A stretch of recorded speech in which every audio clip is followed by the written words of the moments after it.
First, I'm going to talk about the tools. So right now we are in the UV editor. I already showed you how to apply a checkerboard. Another way you can apply like a checkerboard is applying a texture, which that's what I did here. I applied a shader with a checkerboard texture displayed on it. You can test the size of your textual density based on the texture. When you first start, you're going to see that you're in this mode. This will show you the wireframe of your UVs. This right here is UV shaded, and it will have different shades to it. The blue means that your UVs are facing the correct way. If you grab a UV and then you flip them, you're going to see that the UV will turn red. That means that this UV is facing the opposite side. You never want to have a UV in the red unless you have stacking UVs and then you need the texture to be the same way. Let's say you have a G on this side. If you don't flip the UVs and then you just overlap in this side, the G is going to be like that, but on the opposite side the G is going to be backwards. So what you want to do on that instance is you grab one of the faces and you flip them and then you overlap them. In gaming, all models have one UV set, but you can create more, and this is mostly used in gaming because on gaming you cannot have overlap. But since you can create more than one UV sheet, what you do is you can overlap on your main sheet because that sheet is going to be used for your texture. Then the second sheet is going to be used for something called light maps. Light maps is when you place a light on the game engine so that it will light up your model, and you bake those lights into the model. It'll create light maps, which will bake all the shadow information into the UV sheet that you have, the second UV sheet of your model. This most of the time is created automatically in the engine, but you can create it as well. This model right now only has one UV sheet, and I can create another one, and then the second one will have all the pieces broken down just like this one, and none of those pieces are gonna be overlapping. So when I bake my shadow maps, the shadows are going to be baked correctly on each of the faces. So that's one of the purposes of the UV sheets. That's the second option. The third option, which indicates UV distortion. How we were saying, this mesh is really distorted. So white means that your UV face is not distorted. It has the same the shape that you need, and it has no distortion whatsoever. If you come to this one, which I distorted a lot, the blue means that it's compressed and the red means that it's stretched. So you never want to have none of those colors, but there's exceptions, because if your texture looks fine and is passable, you can still have a little bit of stretching or compression on your texture if the actual texture itself will look good. You never want your red on your texture. That means that your texture is really stretched. Or you never want your texture blown out where your textual density is really compressed. So now that we understand how UVs work, let's show some of the tools. So once you open the UV texture editor, you'll come into tools and press on show UV kit. This is all the tools that Maya has to create UVs. So the first tab is the transform tab. They're very useful. These will change the pivot of your UVs. You can set the area where you want to use the pivot at. If you grab a shell, let's say on this model, if I grab a shell, I can move it 0.5 units and it will be very precise. I use these a lot, actually, depending on what I'm doing. If I'm doing modular pieces and I need to align all my modular pieces, I use this to align all the UVs. Then we have the rotation, which rotates the shell. You're not seeing it because it's on 90 degrees. So if I make it 45, you will see the rotation happening. And the scale, I barely use the scale. And then the flip, which I showed before. And then you can just flip the UVs. And as you can see, every time I do something on my UV level, it creates history. So after you're done with your model, you need to delete the history on the model. This is new to Maya, and this is pretty awesome. If you grab a shell and you increase the size on the shell, and you see that the textual density on this is different from the others. Let's press 5 to get rid of the texture, and then use these. And I increase the shells. If I want to make the other shells the same size, instead of me guessing,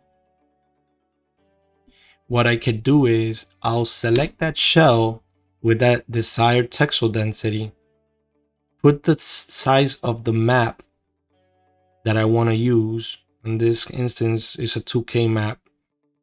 Press get, and it will give me the textual density for that shell.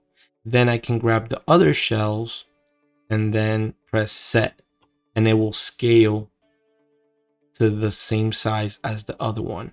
And then if you want to, then you grab all of them now that they have all the same textual density, and then I'll decrease it so that I can put them inside the 0 to 1 UV space, like so.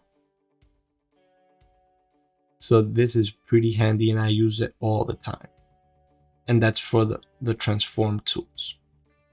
Then the next tab is the create.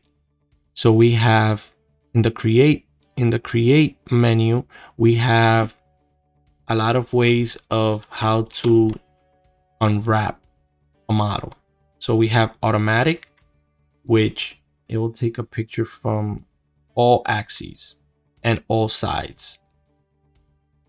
If you press shift and you click on any of these, it will pop up a menu,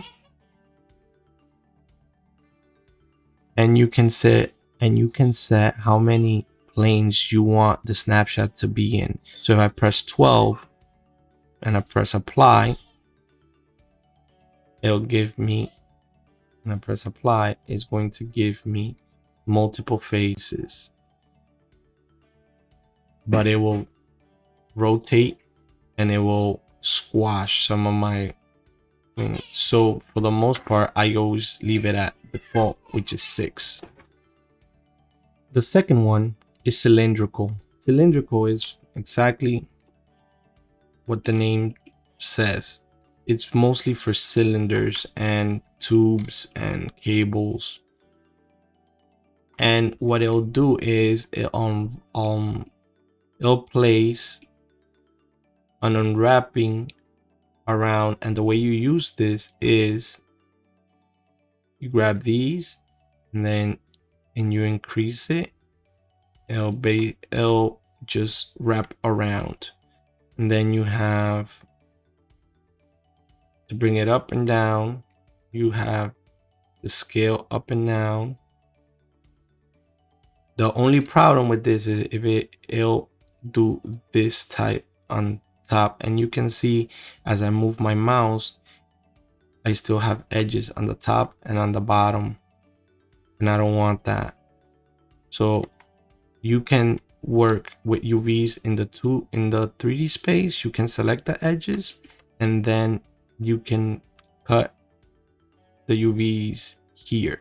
So I can cut him, and then if I grab the mesh and I grab these faces that were left behind and I press automatic, it'll give me a flat. So now this is better. For the most part, for cylinders, most of the time I use automatic, and it'll give me this result. And then what I'll do is I'll just move and sew what I need from it, like so. And then I'll have my two top faces and then my wraparound. So that's for cylinders. And we have spherical, which is for spheres. And then we have the camera. This one takes a picture from where you're watching your model. So if I press here, you'll see that it has the same shape as I'm looking at my model. I barely use these, and contour, stretch, those are good for like cables. But for the most part, when I want to unwrap a model, what I do is I use a lot of planar mapping. So if I press shift and click, you got these options open, and what you could do is select the model and you can take a snapshot from any of the axes. So I could press from the X and it'll give me a side view of the cylinder, or I can press the Y and it'll give me a snapshot from the top, and the same thing from the Z. So I use this a lot because then what I could do is I'll come in, select the edges that I want to cut, then cut them, and then grab the whole model and use unfold, and it'll unfold everything for me. And then the ones on the top, the ones from the top and from the bottom, I mostly do like an automatic mapping if it's a cylinder. So I use a combination between planar and automatic almost all the time. Then we have the cut menu, which the navigation for the UVs is pretty similar to the viewport. So if you press Alt, middle mouse and drag, you pan, and then with your scroll you can go zoom in and out, or you can press Alt, right click, and you can zoom in and out. And if you press Alt and left click, you can pan as well. So you have your cut tools here, and then what I use the most in the UV, because you don't have a lot of options for the UVs, so I press shift right click, and then depending on the menu, if you select, let's say, edge, and you grab an edge, if you press shift right click, you got move and sew up here, and then you have cut down here. So these are the two ones that I use the most. And then they're also in this menu right here, cut and sew. These are the most useful. After that, we have unfold. And for the unfold, I'll delete the cylinder and I'll bring back the cubes. For the unfold, I'll show you this. So we have the optimize tool and the unfold. These are the two most important ones. So if you grab this model currently, you see that it's stretched. What unfold will try to do is unfold all these edges so that it loses some of the stretching. So if you grab the model and you press unfold, it'll try to do its best to unfold this so that it looks correct. But if you have merged edges that are not supposed to, it's gonna do a lousy job. So that's why it's important for you to cut your seams and give the model breather room. Optimize, it'll give you this like brush. Then when you click on it, it'll try to optimize the model or your UV shells. So for this model to get fixed, I need to break these 4 edges and then I'll cut them. And now if I press unfold, you see it unfold and most of that stretching and squashing will disappear. That way the edges and the verts can actually stretch and give and create that same shape. So these are the two most important ones, unfold and optimize. If you press optimize now, you see that there's not a lot of change because the UVs are actually optimized. This right here, which is straighten UVs, if you go to UVs and you select these UVs and you press straighten, it'll make it straight. It'll try to make it straight for the most part. It depends on the model. Sometimes it's hard to get UV straight, but it works perfectly when it is a flat surface. Then we have the align and snap. This is actually really good if you have a UV that is over here, but you need it to be straight with another one here. So you grab both UVs. So then if you go here, it'll grab the lowest one and it'll grab the highest one, and the highest one, it will bring it down. So if you press it, it'll bring it back down. If you do this one will bring it up. So you have a lot of alignments. If you grab these, it will bring them together. And then this will bring in the Y direction. And then these will align your verts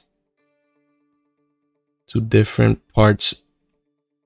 Let me select this one only. If you grab a vert, then it will align your model to different UV coordinates. But most of the time I barely use these. I use these a lot though. Then we have the arrange and layout. These are pretty handy and I use them a lot. So for this one, I'll grab the one that is broken up.